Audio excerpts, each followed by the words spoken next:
今日嚟到白田村呢一套3到4嘅人單位，啱啱入伙嘅，真係夠靚哦！一齊嚟睇睇啦。客廳一組到頂電視櫃啦，有收納櫃啦，有玻璃飾櫃啦。睇睇客人擺咗個手辦名酒，真係靚晒咯。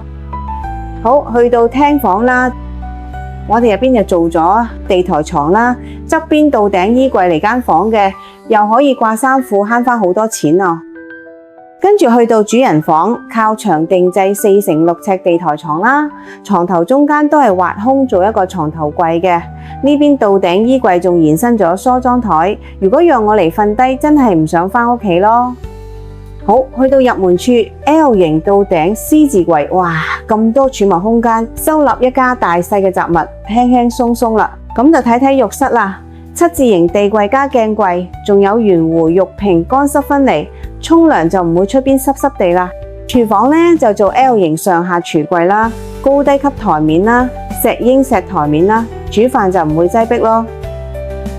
好，今日就介紹到呢度啦。我哋仲有好多單位裝修緊嘅，記得留意我哋嘅頻道啦。